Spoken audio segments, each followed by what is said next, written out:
لله نحمده ونستعينه ونستغفره ونؤمن به ونتوكل عليه ونعوذ بالله من شرور أنفسنا ومن سيئات أعمالنا من يهده الله فلا مضل له ومن يضلل فلا هادي له ونشهد أن لا إله إلا الله ونشهد أن محمدا عبده ورسوله أما بعد فقد قال الله تبارك وتعالى في القرآن المجيد والفرقان الحميد أعوذ بالله من الشيطان الرجيم بسم الله الرحمن الرحيم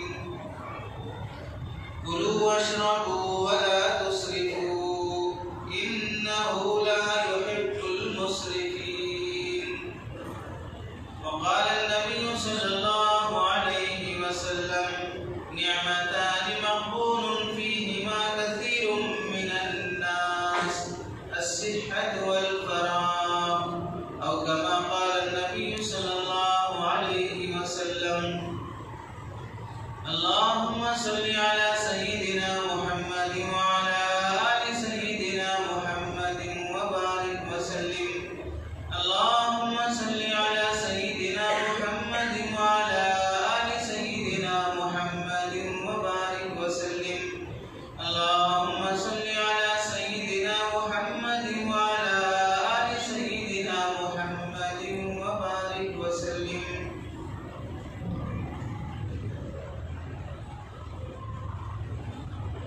میرے محترم عزیزوں بزرگوں اور دوستوں، قرآن مجید کی آیت اور حدیث پاک جو آپ حضرات کے سامنے پڑھی گئی، آیت اور حدیث کی روشنی میں آپ حضرات کے سامنے جس عنوان پر کچھ باتیں عرض کرنی ہیں وہ ہے ہماری صحت اور تندرستی سے متعلق۔ کل آپ حضرات کے سامنے 3 باتیں عرض کرنی ہیں۔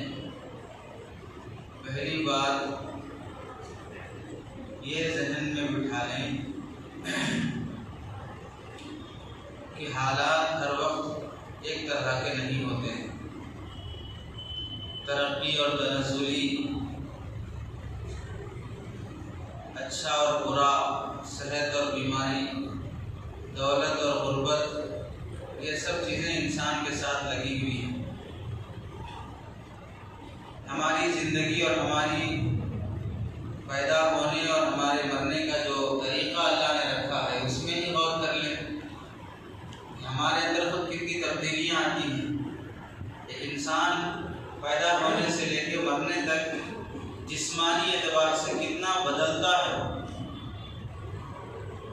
ماں کے پیٹ میں تھا، اس سے پہلے پانی کے خطرے کی شکل میں تھا، دنیا میں جب آیا تو بالکل دانت نہیں، دیکھنے کی بھی پوری صلاحیت نہیں، سمجھنے کی پوری صلاحیت نہیں، سننے کی صلاحیت نہیں، جواب دینے کی طاقت نہیں، اور چہرہ بچوں کا چہرہ بڑا معصوم، خوبصورت، نرم اور ملائم ہوتا ہے۔ اور پھر جیسے جیسے وہ بڑھتا جائے تو اس کے اندر خود جسمانی اعتبار سے تبدیلی آنا شروع ہوتی ہے۔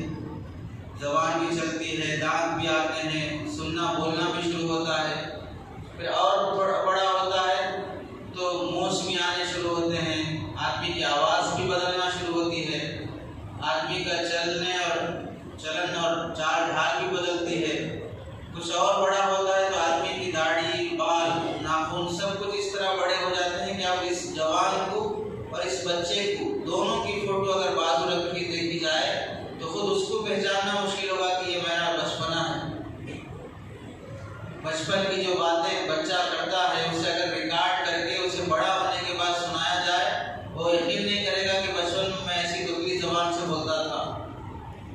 پھر جوانی سے تھوڑا ادھیڑ عمر، پھر بڑھاپے کی طرف آئے تو پھر جیسی طاقت جیسی جوانی میں قوت تھی وہ ساری ختم ہوتی جاتی ہے، بینائی کمزور ہو رہی، گھٹنوں میں درد شروع ہو گیا، کمر میں درد شروع ہو گیا، بیماریاں زیادہ ہو گئی، اور آدمی ایسا مجبور اور لاچار ہو جاتا ہے کہ سب اپنا ہر کام دوسرے کے سہارے سے ہوتا ہے۔ اب اس بوڑھے آدمی کو اور اس بچے کی فوٹو کو دونوں کو بازو رکھ کے اگر پوچھا جائے بھئی یہ بچہ اور یہ بوڑھا کون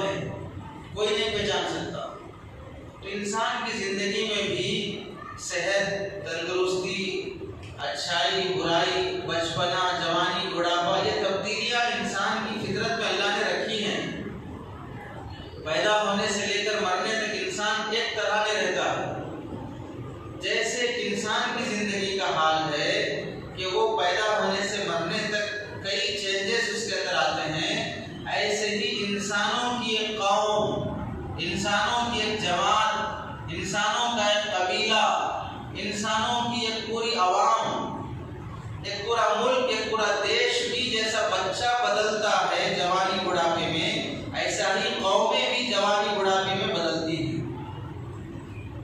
یہ قوم کا عروج رہتا ہے، جب وہ ترقی پہ جاتی ہے، اس کی جوانی ہوتی ہے، وہ جو چاہے من میں آئے کرتی ہے۔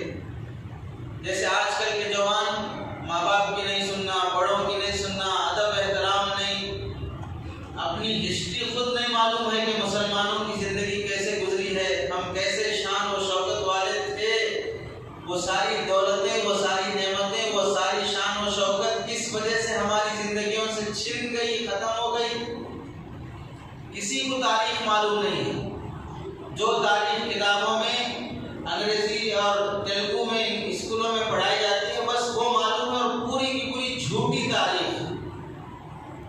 اپنی ذات کے لیے لڑنے والوں کو قوم کا ہیرو بنا کے پیش کیا جا رہا ہے۔ UKG کی کتاب میں پڑھی آپ، اس میں لکھا ہے کہ گھوڑے پہ سوار ایک عورت جس کا نام لکشمی بائی ہے، اور وہ اس کے بارے میں لکھا ہے کہ نیبر بہت بہادر مجاہد تھی، جبکہ وہ کس کی خاطر لڑی ہے؟ بیٹے کو سلطنت دلانے کی خاطر لڑی ہے، ملک کی خاطر نہیں لڑی۔ اسے UKG سے پڑھایا جا رہا ہے کہ یہ ملک کی خاطر لڑنے والی مجاہد اور بہادر خاتون ہے۔ تو تاریخ کو ایسے جھوٹ موٹ بنا بگاڑ کر جب پیش کیا جائے گا، اب یہ بڑے ہونے کے بعد یہ جوان یہی سمجھیں گے کہ ملک کی خاطر جو بھی کیے ہیں وہ سارا کا سارا دوسروں نے کیا ہے، اپنوں نے نہیں کیا ہے۔ تو جوانی میں آدمی جیسے من چاہی زندگی گزارتا ہے، کسی کی نصیحت قبول کرنے تیار نہیں ہوتا، اور یہ جواب دے دیتا ہے صاف صاف کہ یہ ابھی بوڑھے ہو گئے، ان کو کیا معلوم آج کل کا جو نیچر چل رہا ہے، ان کو کیا معلوم جو تبدیلیاں آ رہی ہیں۔ تو ایسے اپنی منمانی سے جو من میں آئے کرتا ہے، ایسے ہی قوموں کی بھی ایک جوانی ہوتی ہے، قوموں کا ایک عروج ہوتا ہے، پارٹیوں کی ایک جوانی اور ایک قوم پارٹیوں کا ایک عروج ہوتا ہے۔ اس پارٹی کے عروج پر، اس پارٹی کی جوانی میں وہ جو من میں آئے کرتی ہے، اور جیسے چند سال گزریں گے جوان پر بڑھاپا آتا ہے، ایسے پارٹی پر بھی بڑھاپا آتا ہے، قوموں پر بھی بڑھاپا آتا ہے، اور جب وہ بڑھاپا آتا ہے تو کئی بیماریوں کی شکار ہوتے مرتے ہیں لوگ، ایسے ہی یہ پارٹیاں، یہ قومیں بھی بیماریوں کا شکار ہو کے مرتے ہیں۔ تو قوموں کی تبدیلی ایسی ہے جیسے کہ انسان کی زندگی کی تبدیلی، اور ہمارے اندر جو چینجز آئے ہیں وہ آہستہ آہستہ آئے ہیں، اچانک نہیں بدلے۔ پیدا ہونے کے بعد 2 سال لگے ہیں بولنے کے لیے، پیدا ہونے کے بعد بریانی اور دوسری چیزیں کھانے کے لیے آپ کو 3-4 سال لگے ہیں۔ اچانک آپ پیدا ہوتے ہی ہر چیزیں کھانا شروع نہیں کرتی ہے، اچانک ہر بات سمجھنے کی صلاحیت پیدا نہیں ہوئی، اچانک بیماری نہیں آئی، آہستہ آہستہ ایک عرصہ، مثلا 4 سال تک آپ برش کرے بغیر رات میں سوتے رہے، تب جا کے دانت خراب ہو کے رزلٹ نکلا ہے۔ رات میں دانت چاکلیٹ کھائے، صبح میں دانت سڑ گیا، ایسا نہیں ہوتا۔ ایک عرصہ کھانا پڑے گا تب جا کے اس کا اثر ظاہر ہوگا۔ ایسے کل چینی کھائے، کل میٹھا کھائے، آج شوگر آ گیا، ایسا نہیں ہوتا۔ کل چاول کھائے، آج شوگر ہائی ہو گیا، ایسا نہیں ہوگا۔ کل نمک زیادہ کھا لیا، آج BP چڑھ گئی، ایسا نہیں ہوتا۔ ایک وقت لگتا ہے، صحت برباد ہونے میں ایک ٹائم لگتا ہے۔ کل سگریٹ پیے، آج کینسر آ گیا، ایسا نہیں ہوتا۔ اچھائی کا اثر ہو، برائی کا اثر ہو، اثر ظاہر ہونے کے لیے ٹائم پکڑتا ہے۔ نشے کا انجیکشن دینے کے بعد بھی ڈاکٹر 1-2 منٹ رکتا ہے تاکہ نشہ آئے۔ انستیشیا دینے کے بعد بھی تھوڑا وقفہ لیتا ہے، اچانک ٹریٹمنٹ شروع نہیں کرتا ہے۔ تو ہر بیماری کا اور ہر اچھائی کا ایک ٹائم ہوتا ہے، اس ٹائم میں وہ اچھائیاں ظاہر ہوتی ہیں، اس ٹائم میں وہ برائیاں ظاہر ہوتی ہیں، لیکن ٹائم درکار ہوتا ہے۔ ایسے ہی جیسے جوانی کے لیے ایک وقت لگتا ہے، آدمی اچانک 15 سال کا نہیں ہو گیا، 15 سال کا ہونے کے بعد بھی عین جوانی 30-33 سال کی عمر کو پہنچنے کے لیے 15 سال لگے ہیں، اور یہ 30 سال کی عمر عین جوانی کی عمر ہوتی ہے۔ ایسی اچانک بوڑھا نہیں ہوتا، اچانک بال سفید نہیں ہو جاتے، کل زیادہ ٹینشن میں آ گئے،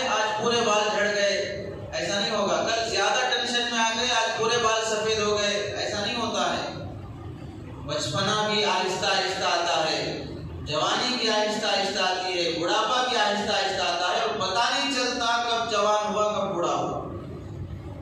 بوڑھے حضرات سے پوچھ لیں آپ کا بچپنا کیسے معلوم ہو رہا آپ کو، وہ جواب دیں گے کہ ایسا معلوم ہو رہا کہ ابھی ہماری نظروں کے سامنے اچانک ہم کیسے یہ 60-50 سال کی عمر کو پہنچ گئے پتہ بھی نہیں چل رہا۔ جوانوں کو پوچھ لیں ابھی بچپنا ہم بھولے بھی نہیں کہ پتہ نہیں کیسے 15-20 سال 25 سال کی عمر کو پہنچ گئے۔ لمحے، سیکنڈ، دن، ایام اور یہ ہفتے، مہینے، سال کیسے گزر رہے آدمی کو اندازہ بھی نہیں ہو رہا۔ تو جیسے زندگی کی عمر آہستہ آہستہ بدلتی جاتی ہے، اس کے لیے ٹائم پکڑتا ہے، ایسے ہی قوموں کی زندگی میں تبدیلی آنے کے لیے ٹائم پکڑتا ہے۔ کوئی قوم اچانک پورے ترقی پہ آ گئی اور اچانک صبح ہوتے ہی گر گئی، ایسا نہیں ہوگا۔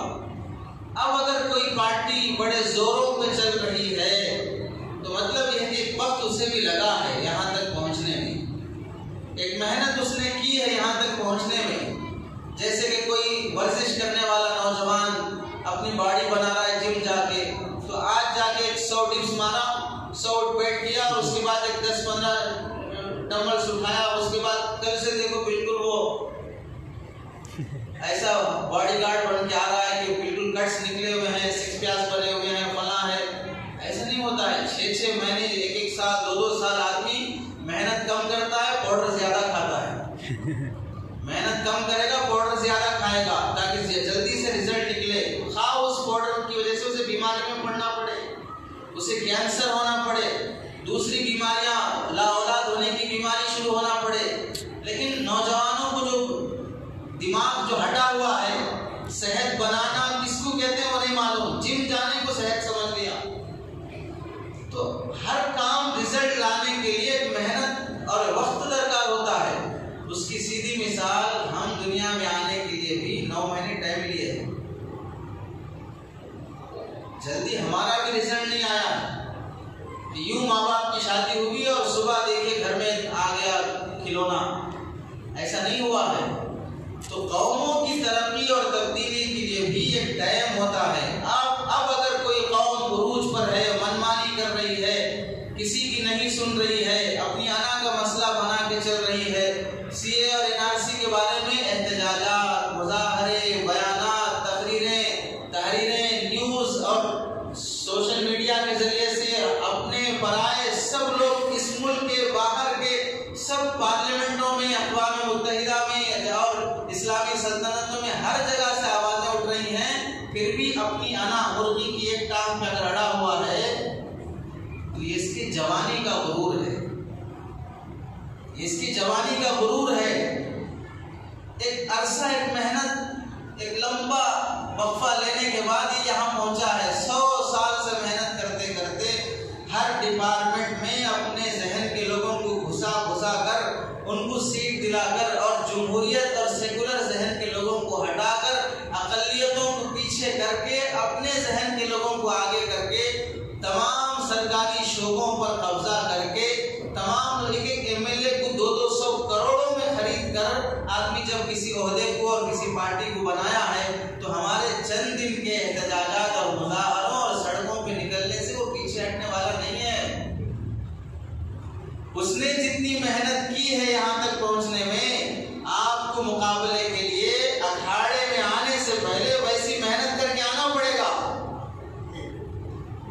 وہ ایک پہلوان اکھاڑے میں آنے سے پہلے ہزاروں غذائیں کھا کے 10 گھنٹے ورزش کر کے اور بالکل پورے داؤ پیچ سیکھ کر اگر اکھاڑے میں اور رنگ میں آیا ہے، اور آپ شام کے سوئے ہوئے صبح کی آواز پر اٹھ کر کہتے ہیں چلو ہم بھی لڑیں گے اکھاڑے میں، ایک مکے سے قبر میں چلے جائیں گے۔ آپ کی تیاری، آپ کی محنت رنگ میں آنے سے پہلے، اکھاڑے میں آنے سے پہلے ہونا چاہیے۔ آپ کا ہر بندہ سیکولر ذہن کا ہر شعبے میں، ہر ڈپارٹمنٹ میں ہونا چاہیے۔ آپ فوج میں ہو، آپ ملٹری میں ہو، آپ پولیس میں ہو، آپ عدالت میں ہو، آپ سرکاری شعبوں میں ہو، آپ سول سروسز میں ہو، سب میں آپ کا حصہ ہونا چاہیے۔ تب جا کے آواز اٹھے گی، تب آپ کچھ کرنا چاہیں گے تو پورے شعبے آپ کے ساتھ رہ سکتے ہیں، تب آپ ایک رزلٹ، ایک نتیجے پہ پہنچ سکتے ہیں۔ جو ہوتا ہے دیکھ لیں گے، چلو آ جاؤ میدان میں، ایسے میدان میں آنے سے کیا ہوگا؟ ہمارے استاد بچپن میں ہمیں سمجھاتے تھے طاقت کم ہمت زیادہ مارا کھانے کی علامت ہے. طاقت کم ہمت زیادہ مار کھانے کی علامت ہے. ہمت زیادہ ہے، طاقت کچھ بھی نہیں ہے اور لڑنے کے لیے آنا چاہ رہے ہیں تو کیا کرنا چاہ رہے ہیں؟ محض مار کھانے کے علاوہ کچھ نہیں ہوگا. اس واسطے آپ کو بھی اپنی طاقت بنانا پڑے گا.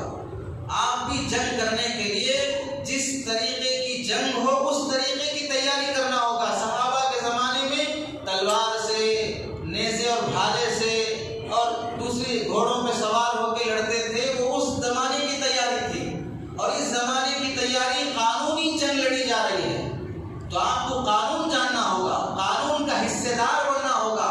قانون ساز کمیٹی اور قانون پاس کرنے والی کمیٹی کے آپ حصے دار بننا ہوگا. آپ عدالت میں بل پاس کرنے والے، آپ اس کرسی پہ آپ کو بیٹھنا ہوگا. تب جا کے آپ سیکولر ذہن رکھنے والے کس قانون کو پاس کریں کس کو پاس نہ کریں یہ سوچ کے آپ کچھ فیصلہ کر سکتے ہیں.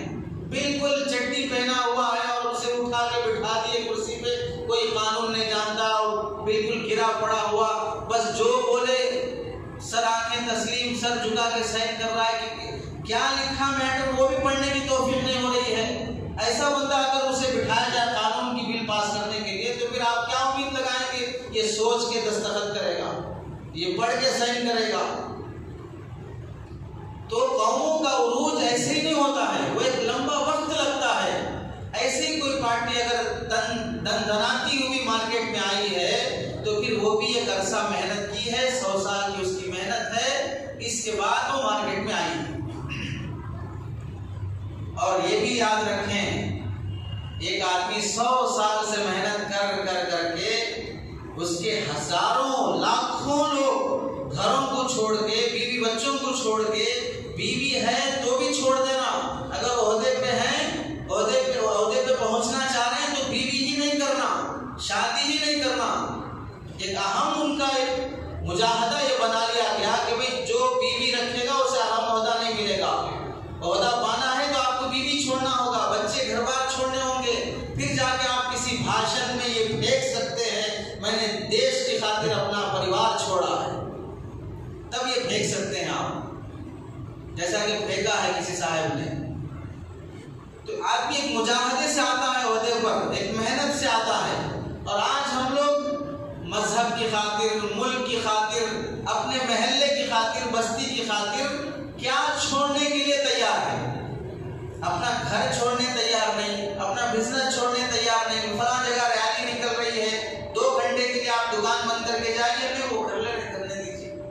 فلاں احتجاج کر رہے ہیں، آپ 1-2 گھنٹہ اس میں جائیے، ساتھ رہیے، نہیں اس کی ضرورت نہیں ہے. تو آدمی اپنا نہ وقت دینے تیار، نہ ٹائم دینے تیار، نہ کوئی قانون پڑھنے کے لیے تیار، نہ کوئی قانون پڑھ کر سیکولر ذہن کا آدمی کچھ بول رہا ہے تو اس کی تائید کرنے تیار کچھ نہیں کر رہا ہے. اور پھر یہ کہہ رہے ہیں کہ بھئی اتنے دنوں سے احتجاج ہو رہا ہے، مظاہرے ہو رہے ہیں، ریلیاں نکل رہی ہیں، پھر بھی کوئی خبر نہیں آ رہی ہے پیچھے ہٹنے کی. اور یہی خبر آ رہی ہے کہ ہم ایک بالش بھی پیچھے نہیں ہٹیں گے، 1 انچ پیچھے نہیں ہٹیں گے. ایسی خبریں آ رہی ہیں. آخر کیا ہوگا؟ ملک کس رخ پہ جا رہا ہے؟ تو یہ سوچنا ہماری نادانی اور بے وقوفی ہے. آپ کو معلوم ہونا چاہیے پہلی جنگ عظیم 1917 سے شروع ہو کر 1919-1920 میں ختم ہوئی ہے. 5-5, 6-6 ملکوں کی بڑی جنگ جس میں 1 کروڑ سے زائد لوگ مارے گئے اور وہ 4 سال چل رہی ہے. اور دوسری جنگ عظیم 1939 سے شروع ہو کر 1945 میں ختم ہوئی. 6 سال چلی ہے جنگ، 5 سال سے زائد جنگ چلی ہے. اور ادھر 5 ملک، ادھر 7 ملک لڑ رہے ہیں. 2 کروڑ سے زائد لوگ اس میں مارے گئے. اور آج بھی اس کی رپورٹ دوسری جنگ عظیم کی اٹھا کے پڑھ لیجئے. جن علاقوں میں وہ جنگ ہوئی آج بھی وہ زمینیں پیداوار کے قابل نہیں ہیں. کروڑوں لوگ مارے گئے ہیں، لاکھوں عورتیں بیوہ ہو گئی، لاکھوں بچے یتیم ہو گئے. تو جنگیں سالوں لگتی ہیں. اور یہاں ہندوستان میں واسکو ڈی گاما 1601 میں آ گیا تھا ہندوستان کا راستہ معلوم کرتے ہوئے. جیسے کولمبس نے امریکہ کا پتہ لگایا ویسا ہندوستان کا پتہ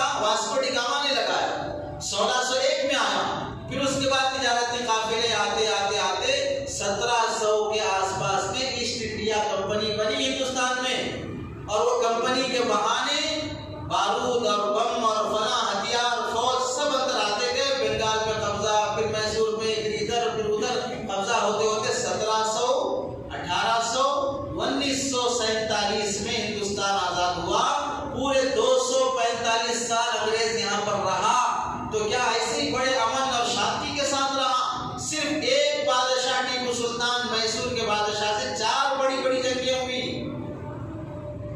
بنگال کے بادشاہ سے کتنی بڑی جنگیں ہوئی؟ تو آدمی جنگیں صرف ہندوستان کی جنگ 100 سال سے زائد عرصہ لی ہے، 100 سال سے زائد عرصہ لی ہے۔ تو بزرگوں یہ جنگیں کیا ایسے ہی ختم ہو جائیں گی؟ ہم 1 مہینہ 1.5 مہینے کے احتجاجات اور مظاہروں میں یہ رزلٹ نکالنے کی فکر کریں کہ کچھ بھی نتیجہ نہیں نکل رہا ہے، کچھ بھی پیچھے ہٹے جیسا نہیں دکھ رہا ہے، فلاں نہیں ہو رہا ہے، نہیں ایسا نہیں ہوگا۔ انہوں نے زندگیاں لگا دی ہیں، انہوں نے 100 سال محنت کی ہے، تب جا کے مارکیٹ میں آئے ہیں۔ تو آپ کو بھی ایک لمبا عرصہ محنت کرنا پڑے گا، صبر کرنا پڑے گا، اپنے قائدوں لیڈروں پہ بھروسہ کرنا پڑے گا۔ ہتھیلی میں سرسوں اگانے کا مسئلہ نہیں ہے، ہتھیلی میں حیدرآباد دکھانے کا مسئلہ نہیں ہے کہ آج بیج بوئے کل اناج اور درخت اگ جائے۔ محنتیں ایک فصل تیار ہونے کے لیے 6 مہینے 3 مہینے لگتے ہیں، ایک نسل تیار ہونے کے لیے 3 نسلوں کو گزرنا پڑتا ہے، ایک فصل تیار ہونے کے لیے 3 مہینے گزرنا پڑتا ہے، ایک نسل تیار ہونے کے لیے 3 نسلوں کو گزرنا پڑتا ہے۔ دادا محنت کرنا شروع کرے گا اپنی اولاد پر، تب جا کے پوتوں میں وہ اخلاق پیدا ہوتے ہیں۔ بیٹے کوئی ادھر ہٹے کوئی ادھر ہٹے، ان میں سے جو بنے گا وہ اپنی اولاد پہ محنت کرتے ہوئے تب جا کے کوئی رزلٹ نکلتا ہے۔ ایسی جلدی نتیجہ نہیں نکلے گا۔ اس واسطے یہ سوچنا کہ اتنے دنوں سے مظاہرے احتجاجات فنا ہو رہے ہیں پھر بھی کچھ نتیجہ نہیں نکل رہا، بالکل غلط بات ہے۔ مظاہرے بند نہ ہو، احتجاجات بند نہ ہو، البتہ اس کا لحاظ رکھا جائے کہ ان احتجاجات اور مظاہروں میں جمعہ کے دن کا اہتمام نہ کریں۔ جمعہ کے دن خاص کر لینے سے ذہن بنتا ہے کہ صرف مسلمان احتجاج کر رہے ہیں، حالانکہ مسئلہ مسلمانوں کا نہیں ہے، مسئلہ دیش کا ہے، مسئلہ پورے ملک کا ہے۔ اس میں زیادہ مسلمان اور زیادہ ٹوپی کرتے پائجامے والے اور صرف جمعہ کے دن ہی دکھتے رہیں گے تو پھر یہ احتجاج کا رخ بدل جائے گا، یہ صرف مسلمانوں کا ہو جائے گا، اور دوسری اقلیتیں جب ساتھ چھوڑ دیں گی تو پھر کبھی اب پاس نہیں ہو سکتے، کبھی اپنے مقصد میں کامیاب نہیں ہو سکتے۔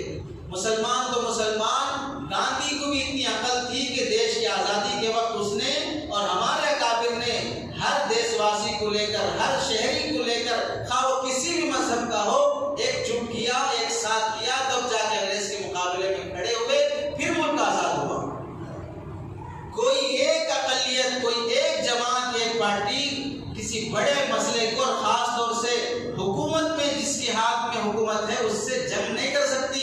اس کے لیے ضروری ہے کہ تمام اقلیتیں ایک ساتھ جڑ جائیں، اتحاد قائم ہو، ایک جہتی قائم ہو، اپنی روٹیاں سیکنا نہ ہو۔ ہر کوئی آ رہا ہے اپنی پارٹی کے تحت میں ریلی نکالنا چاہ رہا ہے، دوسری پارٹی کے تحت میں ریلی میں آنے تیار نہیں ہے، تو سمجھو کہ یہ اپنی سیاست کی خاطر ریلی نکال رہا ہے، ملک کی خاطر نہیں ہے۔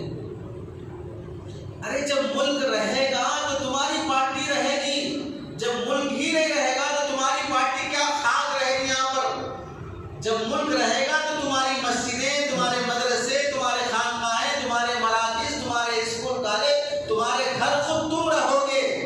اگر جب ملک ہی نہیں رہا، ملک نہیں رہا کا مطلب یہ زمین تو رہے گی، زمین کوئی کھا کے ختم نہیں کرے گا، آسمان بھی رہے گا، کوئی کھا کے ختم نہیں کرے گا۔ یہ پبلک جب یہاں سے ان کا حق ختم ہو جائے گا یہاں رہنے کا، ان کی نیشنلٹی ختم ہو جائے گی، تو تم کیا کرو گے اپنی پارٹیاں، اپنی کرسیاں بچا کر؟ اس واسطے صبر سے کام لینا، استقامت سے کام لینا، جلدی نتیجے کی فکر میں نہیں رہنا۔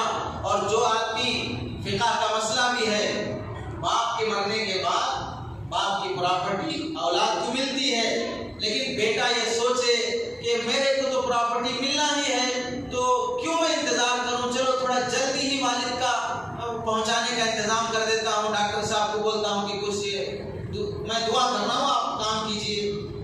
اس بیٹے کو احمق، پاگل کہیں گے، اور شریعت یہ کہے گی کہ ایسی اولاد کو وراثت نہیں دی جائے گی، ایسی اولاد کو وراثت نہیں دی جائے گی۔ ہر کام کا ایک ٹائم ہوتا ہے، اس ٹائم پر ہی وہ پراپرٹی اس کو ملے گی، ٹائم سے پہلے نہیں ملے گی۔ ایسے ہی قوموں کے عروج اور زوال کا بھی ایک ٹائم ہوتا ہے، وہ ٹائم پر ہی وہ کام و فیصلہ اللہ کرتے ہیں۔ تو اس لیے یہ بات سے پہلی بات جو کہنی وہ ذہن میں رکھ لیں، احتجاجات اور مظاہرے بند نہ ہو، تسلسل سے چلتے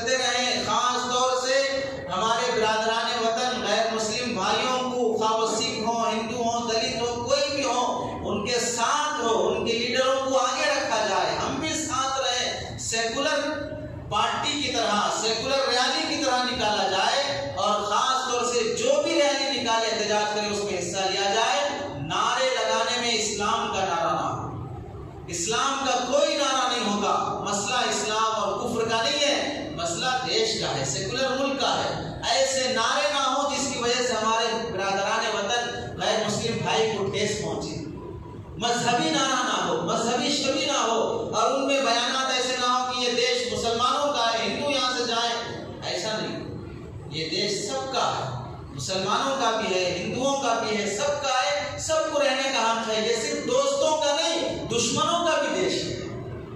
یہ اسی وجہ سے ہم نے بھولے پن سے دشمنوں کو کرسی دے کے رکھی ہے، دشمنوں کو عہدے دے کے رکھے ہیں۔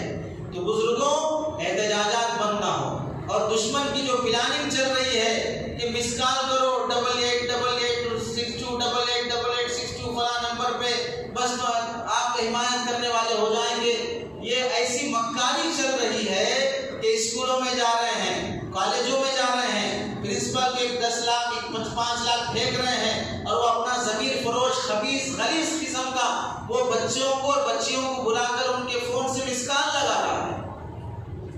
ایسی چال بازیاں مکاریاں اسکولوں میں کی جا رہی ہیں، اور صرف اپنی اسکول کو ترقی دینے کے لیے کہ مجھے اتنا بجٹ مل رہا ہے، اور میں 10th گاڑی میں تو مجھے 10 تک کھولنے کی اجازت مل رہی ہے، میرا ہائی اسکول بن رہا ہے، فلاں ہو رہا ہے، اس کی خاطر ضمیر فروش جیسے ٹیپو سلطان کے موقع پر میر جعفر اور میر صادق جیسے غلیظ اور غدار قسم کے لوگ تھے، اس جنگ کے موقع پر بھی دشمن کا کسی بھی اعتبار سے ساتھ دینے والے وہ میر جعفر اور میر صادق سے کم نہیں ہے، وہ ملک کے غداروں سے کم نہیں ہے۔ تو اس واسطے اپنے اسکولوں اور کالجوں میں کوئی بھی اس طرح کی غلیظ حرکت کرنے کے لیے آئے اسے جوتے مارے جائیں، اسے داخلے کی کوئی اجازت نہ ہو۔ گھروں پہ آ رہے ہیں برقعے پہن کے، مسلمانوں کے محلے میں برقعے پہن کے آ رہے ہیں، اور ایسے معلوم ہو رہا ہے کہ آپ کی ہیلپ کرنے کے لیے آ رہے ہیں، آپ کے NPR آ رہا ہے اور فلاں ہو رہا ہے، آپ کے اگر ڈاکومنٹس نہیں ہے تو ہم بنا کے دیں گے، آپ اپنا ڈیٹیلس لائیے اور یہ فارم فل اپ کیجیے۔ وہ فارم کون سا رہتا ہے؟ جب مرد گھر میں نہیں رہتے ہیں، پڑھنے والے نہیں رہتے ہیں، عورتوں کے پاس آتے ہیں، اس فارم میں کیا ہوگا؟ کوئی خاتون نہیں پڑھے گی، چونکہ ہماری مسلمان خواتین کو ہم نے بہت اچھا پڑھایا، بہت پڑھایا ہے، ہم نے بہت پڑھی لکھی خواتین ہیں، شرم آنی چاہیے، اپنی عورتوں کو نہ دنیا پڑھاتے نہ دین پڑھاتے ہیں، کسی قابل نہیں رکھتے ہیں۔ بچیوں کو تعلیم سے محروم کرنا کتنی بڑی حماقت ہے، اور اسلام میں دیکھو کتنی بڑی بڑی خواتین گزری ہیں جو شیخ الحدیث بخاری اور مسلم پڑھاتی تھی، ہسٹری جانتی تھی، امام بخاری رحمۃ اللہ علیہ کا نام سب نے سنا ہے، کتنی بڑی حدیث کی کتاب لکھے ہیں، فرماتے ہیں کہ میں نے جن مردوں سے حدیث پڑھی ہے ان میں سے میں نے 17 عورتوں سے حدیث پڑھی ہے، 17 عورتوں سے میں نے حدیث پڑھی ہے۔ خطیب بغدادی رحمۃ اللہ علیہ تاریخ بغداد جن کی بڑی مشہور کتاب ہے، وہ لکھتے ہیں کہ میں نے جن جن لوگوں سے علم حاصل کیا ان میں سے 400 عورتیں ہیں جن سے میں نے علم حاصل کیا، 400 عورتوں سے علم حاصل کیا، اتنی بڑی پڑھی لکھی خواتین ہوتی تھی۔ آج خواتین کو کیا پڑھا رہے ہیں ہم لوگ؟ پڑھانے کا مطلب یہ دماغ میں ہے کہ اسکول کالج پڑھاؤ بس، باقی اسے اردو نہیں، قرآن نہیں، پوری بستی مسلمانوں کی، پوری بستی مسلمانوں کی کسی کو اردو پڑھنا نہیں آ رہا ہے، کتنے افسوس کی بات ہے۔ 5-5 ہزار کا مجمع ہے لیکن اردو پڑھنا نہیں آ رہا ہے، جو کتنی ڈوب مرنے کی بات ہے۔ قرآن کی تفسیر اردو میں ہے، حدیث کا ترجمہ اردو میں ہے، مسئلے مسائل اردو میں ہے، آپ اپنا مذہب پڑھنا چاہتے ہیں تو سب پورا مذہب اردو میں ہے، ہمارے نبی پاک صلی اللہ علیہ وسلم کی سیرت اردو میں ہے، اولیاء کی تاریخ اردو میں ہے، آپ ہندوستان کی اور پوری دنیا کی ہسٹری اردو میں لکھی ہوئی ہے، لیکن کسی مسلمان کو اردو نہیں آتی، کسی کو اردو میں سائن کرنا نہیں آتا ہے۔ کتنے افسوس کی بات ہے۔ بزرگوں اپنے بچوں میں اردو رائج کرو، اردو سکھاؤ، اردو سیکھو، اپنی مادری زبان لکھو اور مادری زبان سمجھو اردو کو۔ اللہ کا کرم ہے کہ اردو میں اللہ نے جتنا مذہب اور ہر طرح کی چیزیں اردو میں ملے گی، آپ کو کسی اور لینگویج میں آپ کو نہیں ملے گی۔ تو گھروں میں آتے ہیں اور فارم دے دیے، یہ فل اپ کر دو، آپ کو ہم NPR اور NRC کے موقع پر پورے دستاویزات بنا کے دیں گے، جبکہ وہ فارم ہوتا ہے اس قانون اور اندھے اور کالے قانون کی حمایت میں لکھا گیا فارم ہوتا ہے۔ اور چونکہ سپریم کورٹ کے بارے میں خبر آئی ہے کہ جب 4 کروڑ لوگ دستخط کریں گے اس قانون کی حمایت میں تو پھر یہ قانون پاس ہو سکتا ہے۔ اب یہ 4 کروڑ لوگوں کو جمع کرنا ہے تو اس کے لیے یہ دستخطی مہم دشمن چلا رہا ہے، گھروں پہ آئیں گے اور اس سے آگے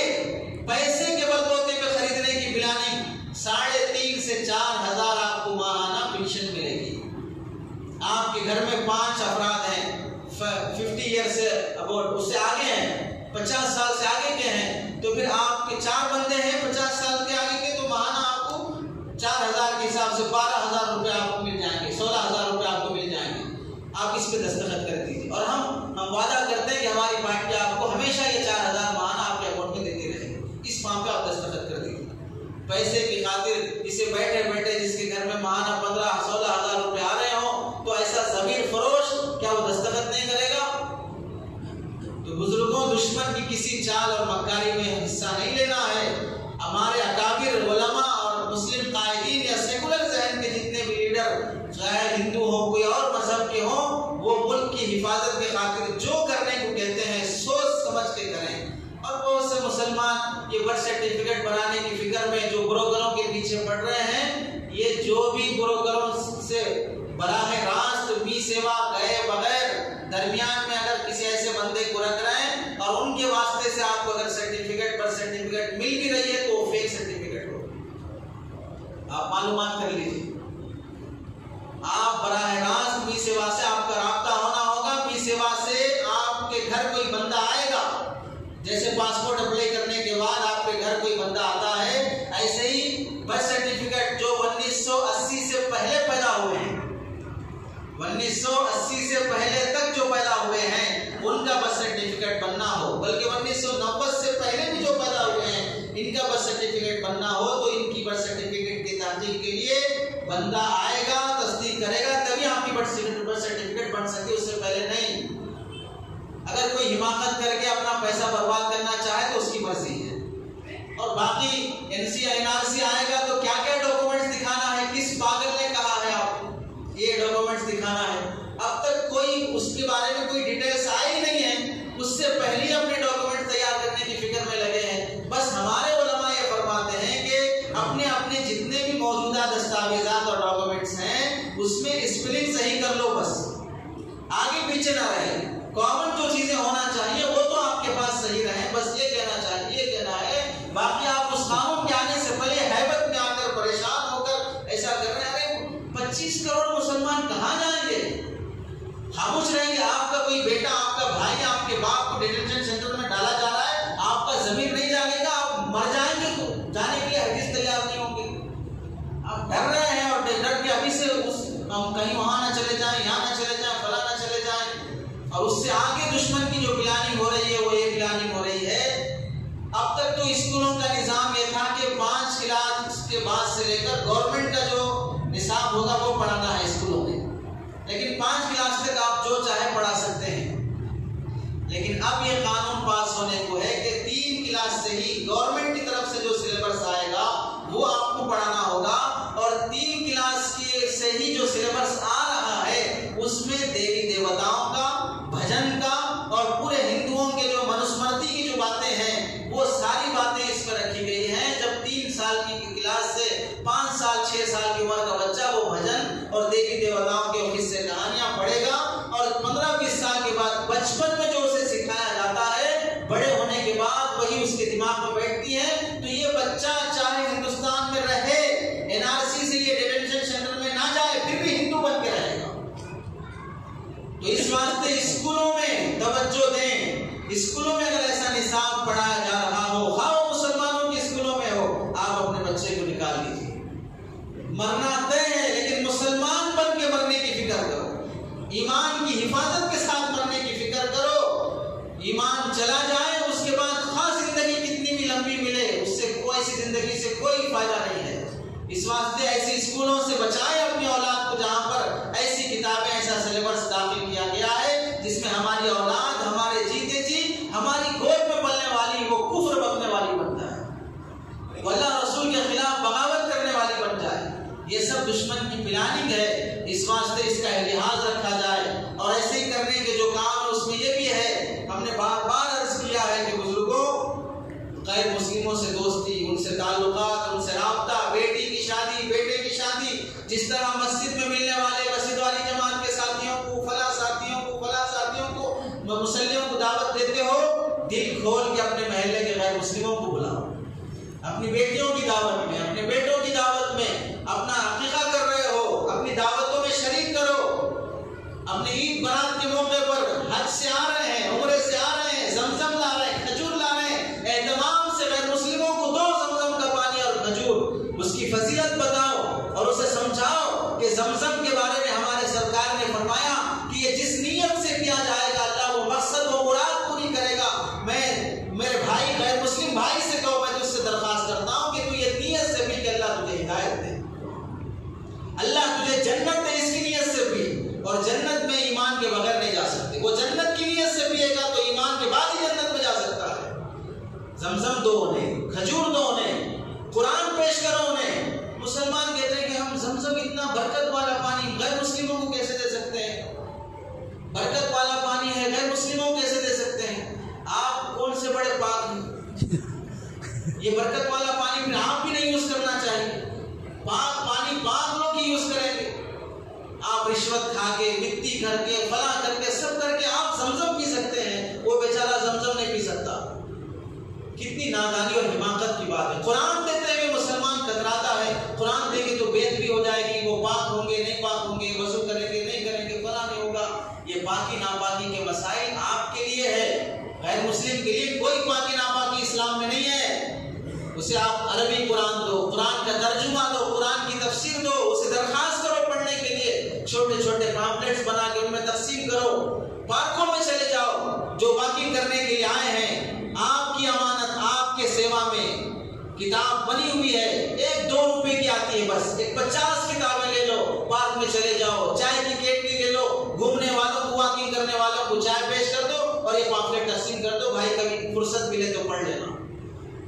اسلام کی تبلیغ جیسے کر سکتے ہو کرو، کرنے کے کام کرنے تیار نہیں، پامفلیٹ بانٹتے، چائے تقسیم کرتے، محبت کے میدان قائم کرتے، محبت کے راہیں ہموار کرتے، یہ سب اگر ہوتا تو ایسی نفرتیں آج دیکھنے کو نہیں ملتی۔ اور آخری بات جو کرنے کی ہے وہ یہ ہے اپنی صحت کا خیال۔ اللہ تعالیٰ نے قرآن مجید میں فرمایا کلوا واشربوا ولا تسرفوا، کھاؤ پیو اسراف نہ کرو۔ اس آیت کے تحت علماء نے لکھا ہے ہارون رشید کے زمانے میں ایک عیسائی ڈاکٹر علی بن حسن بن واقد رحمت اللہ علیہ، جو ہارون رشید کے سلطنت کا اہم رکن تھا، اس سے پوچھا کہ تمہارے قرآن میں اللہ نے کوئی ایسی آیت، کوئی ایسا قانون بتایا ہے جو صحت کے بارے میں اور آدمی کی ہیلتھ کے بارے میں کوئی ضابطہ قرآن نے بیان کیا ہے؟ تو علی بن حسن بن واقد رحمت اللہ علیہ نے فرمایا کہ اللہ نے ہمیں قرآن میں صحت کے بارے میں ایک بہت بڑا ضابطہ پورے قوانین کو جمع کر کے بیان کر دیا، اور وہ فرمایا کھاؤ پیو، فضول خرچی اور اسراف ویسٹ مت کرو، ویسٹ مت کرو۔ ویسٹ کرنا کیا ہے؟ جتنا کھانا ہے اتنا ہی کھائیں، بھوک سے زیادہ کھانا یہ ویسٹ کرنا ہے۔ حضرت لقمان نے فرمایا پیٹ بھرے کو کھلانے سے کتے کو کھلانا بہتر ہے، پیٹ بھرے کو کھلانے سے کتے کو کھلانا بہتر ہے۔ اللہ کے نبی صلی اللہ علیہ وسلم کے بتائے ہوئے آداب میں سے ہے جب بھوک لگے تو کھاؤ، بھوک ہے تبھی کھانا بند کر دو، بھوک نہیں لگ رہی پھر بھی کھانا کھا ہی رہے ہیں، اور بھوک ختم ہو گئی پھر بھی مزے کی بریانی ہے، بار بار نہیں ملتی ہے دعوت، اس واسطے قبول کرنا سنت ہے، کھاؤ خوب کھاتے رہو۔ رات کے 12 بجے دعوت دی جا رہی ہے جناتوں کو دعوت دینے کی طرح، 12 بجے تو جنات کھاتے ہیں، انسان 12 بجے کہاں سے کھاتا ہے؟ پھر بھی انسان ہو کر بھی جنات بن کے جا رہے ہیں 12 بجے کی دعوت میں، 1 بجے کی دعوت میں، اور دعوت قبول کرنا سنت ہے۔ بے وقوف کو نہیں معلوم اس سنت کے چکر میں جان بچانے کا فرض چھوٹ رہا ہے، کھائے گا سنت کے چکر میں اور جان جا رہی ہے، فرض ختم ہو رہا ہے۔ ارے دعوت قبول کرنا سنت ہے، جان بچانا فرض ہے، ایسی دعوتوں سے جان جا رہی ہے، صحتیں برباد ہو رہی ہے۔ حیدرآباد کی جو دعوتیں ہیں، حیدرآباد کے ہوٹلوں کے جو کھانے ہیں، ان کھانوں سے آدمی ہرگز صحت مند نہیں بن سکتا ہے، ہرگز صحت مند نہیں بن سکتا ہے۔ دنیا کے جن ملکوں میں شوگر بالکل ہائی لیول پہ چل رہا ہے، ہمارا ہندوستان بھی وہ 4تھے نمبر پہ ہے، اور ہندوستان میں جو صوبے شوگر میں سب سے آگے چل رہے ہیں، حیدرآباد تلنگانہ سب سے آگے چل رہا ہے۔ پورے حیدرآباد میں 300 وہ پیشاب نہیں نکل رہا تو کیا کرتے ہیں؟ ڈائلسس کرتے ہیں، ڈائلسس سینٹر 300 ڈائلسس سینٹر ہیں حیدرآباد میں۔ ارے حیدرآباد میں 300 ڈائلسس سینٹر ہیں، آپ جا کے دیکھ لو، پورے 300 ڈائلسس سینٹر بھرے ہوئے ہیں، آپ کو بیڈ خالی نہیں ملے گا، اور 80% مسلمان ہیں، 80 80% مسلمان ہیں، غیر مسلم آپ کو 2-3 ملیں گے بس۔ ڈائلسس کی مسانے خراب ہو رہے ہیں، شوگر بڑھتا جا رہا ہے، مسلمان 30 سال کو نہیں پہنچا شوگر آ گیا اس کو، 25 سال کو نہیں پہنچا شوگر آ گیا ہے، چاول چھوڑنے تیار نہیں ہے، میدا چھوڑنے تیار نہیں ہے، بیکری کا آئٹم چھوڑنے تیار نہیں ہے، اور گوشت بقدر ضرورت کھانا، اد کچا کھانا، بالکل بنا کے حلیم بنا کے کھا رہے ہیں، پورا پکا کے کھا رہے ہیں۔ اللہ کے نبی صلی اللہ علیہ وسلم کے آداب میں سے کہ نرم غذا کھاؤ، جلدی ہضم ہونے والی غذا کھاؤ، ثقیل غذا نہ کھاؤ، گرم اور سرد غذائیں ملا کے مت کھاؤ، یہ سب اللہ کے جلدی کھاؤ، دیر رات تک نہ کھاؤ، جلدی سونے کی فکر، جلدی اٹھنے کی فکر۔ کھانے کا نظام اگر صحیح نہیں ہوگا تو آدمی صحت مند نہیں ہو سکتا۔ اللہ کے نبی نے فرمایا 2 نعمتیں اللہ نے بندے کو دی ہیں، اور 2 نعمتوں کے بارے میں سب لوگ غفلت میں پڑے ہوئے ہیں، اور ایک ہے صحت، دوسرا ہے اللہ نے فرصت دی، صحت دی، فرصت دی، ٹائم ہے تمہارے پاس، ٹائم کی قدر کرو۔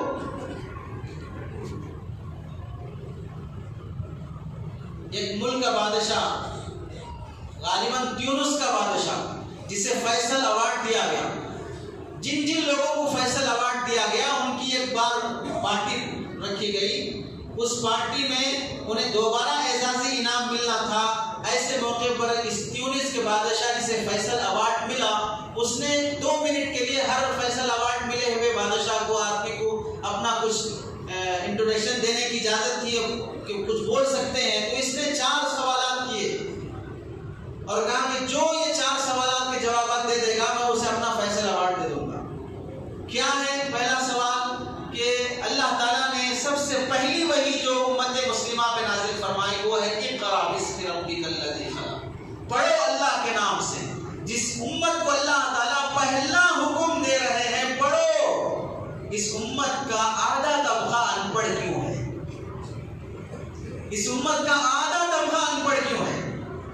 اور دوسرا سوال، اللہ تعالیٰ نے اسلام کے اندر ایمان کے بعد، اسلام کے بعد سب سے بڑا حکم جو رکھا ہے وہ ہے اجتماعیت، اتحاد۔ یہ سب سے بڑا حکم ہے۔ ایمان کے بعد مسلمان متحد ہونے کیوں تیار نہیں، اجتماعیت کے لیے کیوں تیار نہیں؟ اور تیسرا سوال یہ ہے، اللہ تعالیٰ نے قرآن مجید میں اور احادیث میں سب سے اہمیت جس بات کی دی ہے وہ ہے ٹائم فالو کرنے کی اہمیت، ٹائم پہ کام ہونا۔ مسلمان کے پاس وقت کی اہمیت کیوں نہیں ہے؟ کوئی پروگرام وقت پہ شروع نہیں ہوتا، کوئی کام وقت پہ نہیں ہوتا، کھانا وقت پہ نہیں ہوتا، سونا وقت پہ نہیں ہوتا، ہمارا بیان بھی وقت پہ ختم نہیں ہوتا، کوئی کام وقت پہ نہیں ہو رہا ہے۔ کیوں مسلمان اتنا بیرا روی پہ چل رہا ہے؟ کوئی ٹائم فالو کرنے کے لیے تیار نہیں۔ ہمارے گھروں میں دیکھ لو، کھانے کا ٹائم جس کے گھر میں متعین ہے 8 بجے سب بندے بیٹھ کے ناشتہ کر لینا، دوپہر میں 1 بجے 1:30 بجے 2 بجے سب بیٹھ کے دوپہر کا کھانا کھا لینا، شام میں 7 سے 8 کے درمیان، 7 بجے سے 8 بجے کے درمیان سب کھانے سے فارغ ہو جانا، کس کے گھر میں متعین ہے؟ سب بیلوں کی طرح 9 بجے ایک بیل آ رہا ہے، 10 بجے ایک بیل آ رہا ہے، اور 11 بجے کوئی گدھا آ رہا ہے، اب 12 بجے تو کوئی پورے گدھوں کی ٹیم آ رہی ہے، بلکہ 1 بجے تو پورے گدھے مل کے ہوٹل جا رہے ہیں اور کھا کے آ رہے ہیں۔ سونے سے 3-4 گھنٹے پہلے آدمی کھانے سے فارغ ہو جانا چاہیے، میدا ہمارا تھوڑا اسے راحت ملے۔ اور یاد رکھو میڈیکل لائن کے حساب سے رات کے 11 بجے سے ہمارا میدا ہمارے جسم کی صفائی کرنا شروع کر دیتا ہے۔ 11 بجنے سے پہلے سو جانا ضروری ہے، جاگتے رہیں گے تو جسم کی صفائی شروع نہیں ہوگی، صفائی شروع نہیں ہوگی تو بیماریاں آنا طے ہے۔ جو رات میں دیر تک کھاتے ہیں، دیر سے سوتے ہیں، ان کا شوگر، ان کا ہارٹ فیل ہونا طے ہے۔ جو جلدی مرنا چاہتے ہیں، جو شوگر کی بیمار ہونا چاہتے ہیں، وہی عمل کر سکتے ہیں کہ دیر سے کھاؤ، دیر سے سو۔ اللہ کے نبی صلی اللہ علیہ وسلم کتنے صحت مند تھے، آپ کو معلوم ہونا چاہیے۔ مکہ مکرمہ سے لے کر مدینہ منورہ تک اس زمانے میں جب کہ سڑکیں بنی ہوئی نہیں تھی، پہاڑوں کے راستے سے گزرنا پڑتا تھا، 110 میل کا فاصلہ ہے۔ اللہ کے نبی صلی اللہ علیہ وسلم پیدل طائف گئے، پیدل طائف سے آئے، پہاڑوں کے راستے سے گئے طائف میں دعوت دینے کے لیے۔ طائف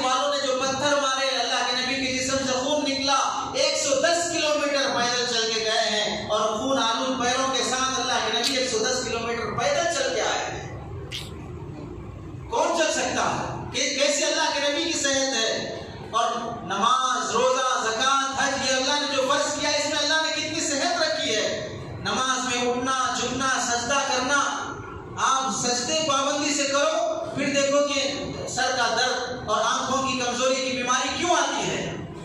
جھکنے میں کمر صحیح طریقے سے آدمی رکوع کرے تو کمر کے درد کی بیماری کیوں آتی ہے؟ گھٹنے کے درد کی بیماری سجدہ صحیح کر رہا ہے سنت کے مطابق، پھر کیوں گھٹنوں میں درد آ رہا ہے؟ اللہ نے نماز میں کتنا سائنس رکھا ہے، کبھی پڑھو جو غیر مسلموں نے لکھا ہے کہ نماز کے اندر کتنا سائنس ہے، روزے کے اندر کتنا سائنس اللہ نے رکھا ہے کہ بہت سے کینسر کے ڈاکٹر اپنے پیشنٹ کا علاج کراتے ہیں روزوں سے کہ تم کتنے مہینے روزے رکھو اور یہ دوائی استعمال کرو، دوائی کا اثر کم ہوگا، تم روزے رکھو اس کا اثر زیادہ پڑے گا۔ ڈاکٹروں کی تحقیق ہے کہ ہر سال 1 مہینے کے آس پاس جو بندہ پابندی سے روزے رکھے گا اس کے کینسر کے 80% گمان کم ہوتا ہے، وہ بندہ کینسر کے مریض نہیں ہو سکتا۔ تو اللہ نے فرائض میں صحت رکھا ہے، گھر سے چل کے آنے کا حکم دیا، گھر میں وضو کرو، پیدل چل کے آؤ، ہر قدم پہ نیکی، ہر قدم پہ گناہ معاف، ہر قدم پہ عمرے کا ثواب۔ کیوں فضیلت ہے؟ پیدل چل کے آؤ، صحت ملے۔ حضرت ابو ہریرہ فرماتے ہیں اللہ کے نبی کو ہم نے جتنا پیدل چلتے دیکھا اتنا ہم نے کسی انسان کو نہیں دیکھا جتنا اللہ کے نبی پیدل چلتے تھے، اور چلتے تھے تو اتنا تیز چلتے تھے ہمیں دوڑنا پڑتا تھا، اور اللہ کے نبی آرام سے چلتے تھے لیکن تیز چلتے تھے۔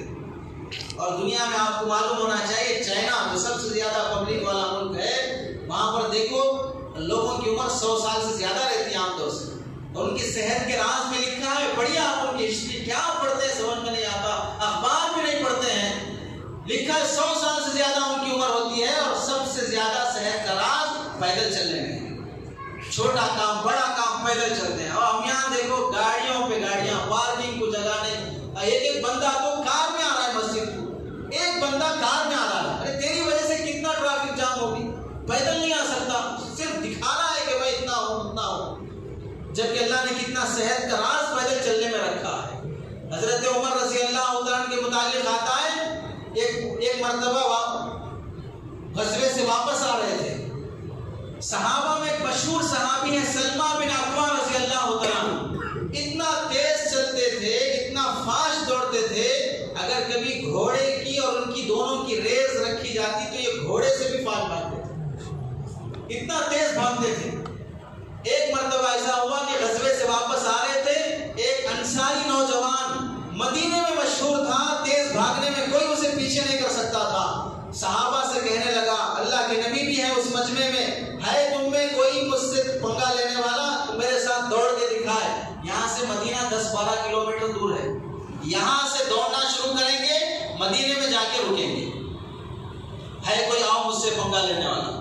صحابہ کہنے لگے نبی موجود ہیں، تمہیں ادب نہیں ہے، سلیقہ نہیں، کسی کا احترام نہیں کرتے ہو؟